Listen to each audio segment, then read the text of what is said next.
Halo, what's up guys? Gimana kabar kalian hari ini? Semoga sehat dan selalu dimudahkan rezekinya ya.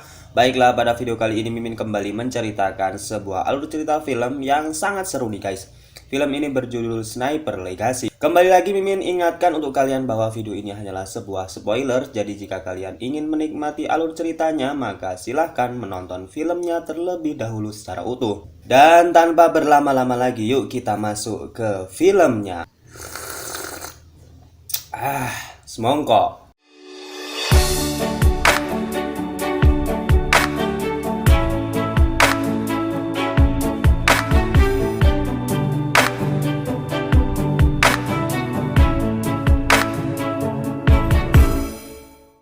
Di awal film kita diperlihatkan dengan 4 orang tentara khusus yang tidak lain dan tidak bukan adalah pasukan khusus sniper dari Satuan Marinir Amerika.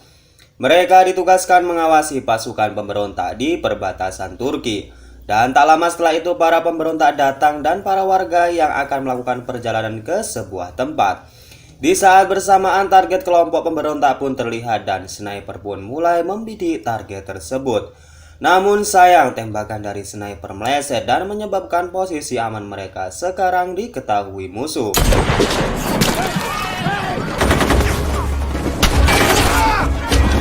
Di saat kontak senjata berlangsung, salah seorang sniper harus gugur dikarenakan tembakan musuh. Namun akhirnya sang malaikat pencabut nyawa jarak jauh ini pun meratakan pemberontak yang mencoba maju menyerang mereka. Dalam aksi tersebut sangat disayangkan target utama dalam misi ini berhasil kabur dan meloloskan diri. Setelah semua dirasa kondusif, Brandon dan sniper lainnya kembali ke markasnya. Setibanya di markas, Brandon dan anggota lainnya sudah ditunggu oleh pimpinannya yang berpangkat mayor yang sering dipanggil dengan Bloodfist. Gani, salah seorang tim dari Brandon, menanyakan bagaimana peristiwa di titik penyerangan mereka yang mengakibatkan satu rekannya meninggal. Tak lama kemudian Mayor mendatangi Brandon, namun Brandon di sini ingin mengundurkan diri dari misi selanjutnya karena ia telah mengalami banyak kehilangan timnya. Namun di sini Mayor tidak mengiyakan dan terus memotivasi Brandon dan mengatakan bahwa Brandon sudah ditakdirkan menjadi seorang sniper yang sangat handal. Dan Mayor juga mengatakan bahwa ayah Brandon merupakan legenda sniper sewaktu ia masih bertugas bersama dengan ayahnya. You can't just quit. Scene kemudian berpindah, kita akan melihat bagaimana Mayor sedang bertemu dengan seorang di Santorini, Island, yang tak lain adalah atasan sang Mayor yang berpangkat sebagai kolonel. Ternyata mereka sedang membahas misi mereka yang sedang memburu seorang sniper yang berkhianat yang bernama Simpson. Simpson sendiri adalah sang sniper yang pernah bertugas bersama dengan ayah Brandon selama di Afghanistan. Alasan mereka mencari Simpson adalah karena sewaktu bertugas di Afghanistan ia melakukan bisnis kotor dan membunuh 3 rekannya waktu itu. Kolonel lantas mengingatkan kepada Mayor bahwa ayah Brandon juga merupakan target yang akan dibunuh oleh Simpson untuk menghapus jejak buruknya di Afghanistan. Di sisi lain, Kolonel menyangka bahwa ayah Brandon telah terbunuh malam kemarin oleh serangan dari Simpson. Di akhir kata, Kolonel mempercayakan misi tersebut kepada Mayor dan Mayor juga berjanji akan membunuh Simpson. Pagi harinya Mayor menemui Brandon dan mengatakan ayah Brandon telah meninggal karena serangan Simpson kemarin malam. Mayor kemudian berjanji akan membalas kematian ayahnya dan meminta Brandon untuk stay di markas karena Brandon tidak diajak dalam misi ini. Dan singkatnya Mayor kemudian menyiapkan timnya menuju markas infanteri yang akan menjadi partnernya menjalankan misi. Lalu mereka berangkat untuk segera menyergap target utama di sini. Namun tanpa sepengetahuan Mayor, Brandon yang tahu misi timnya kemudian meninggalkan markasnya untuk menyusul mereka.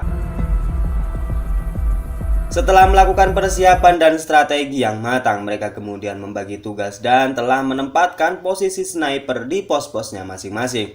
Tidak berselang lama, kelompok pemberontak tiba di sasaran mereka. Di sisi lain, Brandon yang telah sampai di sana juga telah siap di posisinya tanpa sepengetahuan Mayor dan rekan-rekannya. Mayor terus menganalisis keadaan dan mencari target yang tak lain adalah sniper musuh yaitu Simpson. Di saat pemberontak akan melakukan transaksi, radio salah seorang tim penyerbu berbunyi dan mengakibatkan pemberontak tahu keberadaan mereka. Dan baku tembak pun tak dapat dihindarkan lagi.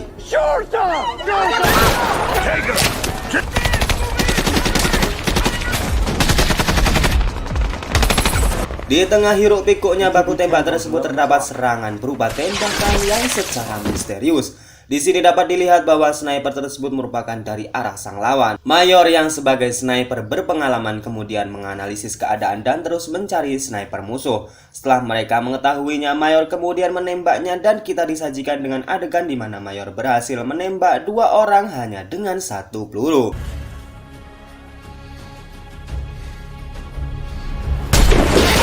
Namun di sini para tim penyerbu masih direpotkan dengan banyaknya jumlah pemberontak yang harus mereka lawan. Di saat-saat tersebutlah Brandon menembak tangki bahan bakar yang mengakibatkan meledak dan membuat para pemberontak kocar-kacir.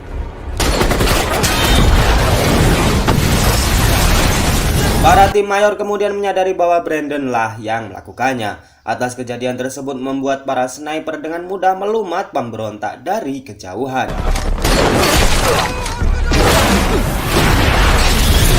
Merasa tidak ada lagi perlawanan, salah satu pimpinan tim penyerang memerintahkan untuk menyisir tempat tersebut. Namun tak disangka saat pimpinan tersebut malah tertembak oleh seorang sniper musuh yang tidak lain dan adalah Simpson sendiri. Brandon yang melihatnya kemudian membidiknya, namun sayang karena kualitas cahaya dan kelembaban udara sudah berubah, tembakan Brandon tidak mengenainya. Namun Simpson yang lebih senior dari Brandon mengancam dengan membalas tembakan Brandon yang nyaris mengenainya. Namun di sini saat Simpson hanya terfokus kepada Brandon yang mengakibatkan ia tertembak oleh sniper hantu yang tidak terwujud.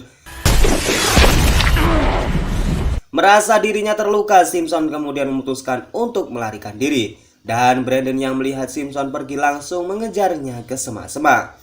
Namun tiba-tiba sang sniper hantu tersebut menampakkan wujudnya yang tak lain dan tak bukan adalah ayah Brandon, yaitu Thomas Becket. Setelah mereka sejenak mengobrol karena tidak menyangka Thomas Becket masih hidup, mereka kemudian menyusun rencana dan membagi tugas untuk kemudian mengejar Simpson. Keesokan paginya kita diperlihatkan dengan Brandon yang berlari di bebatuan yang terus mengejar Simpson dan terjadilah baywan di antara keduanya.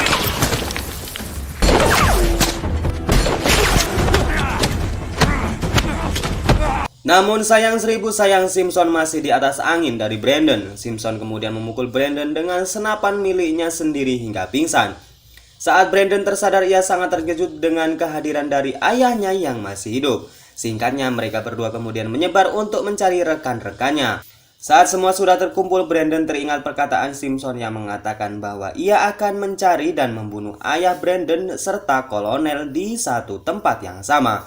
Mendengar hal tersebut, Thomas kemudian mengatakan bahwa ini adalah petunjuk yang mengarahkan mereka ke sebuah tempat di mana markas besar kolonel berada, yaitu Santorini. Sesampainya di Santorini, para pasukan pun berpencar dan hanya ayah Brandon yang menemui kolonel. Waktu tersebut dimanfaatkan oleh Brandon dan kawan-kawan untuk mencari Simpson dan berharap bisa langsung menyergapnya. Sebelum Thomas Becket menemui kolonel, ia terlebih dahulu menelponnya. Kolonel sangat terkejut karena ia menganggap Thomas Becket telah mati dibunuh oleh Simpson. Ayah Brandon kemudian mengatakan bahwa ia akan sampai ke tempat kolonel berada. Singkatnya, Thomas Becket dan kolonel bertemu dan berbincang dengan kisah masa lalunya. Dan benar saja saat mereka sedang asik berbincang, kolonel tertembak oleh sniper misterius dan tak lain dan tak bukan adalah Simpson. Brandon dan para rekannya yang mengetahui bahwa Simpson telah menembak kolonel kemudian mencari lokasi dan titik tembak dari Simpson. Mayor yang mengetahui lokasi tembak Simpson kemudian langsung membalasnya.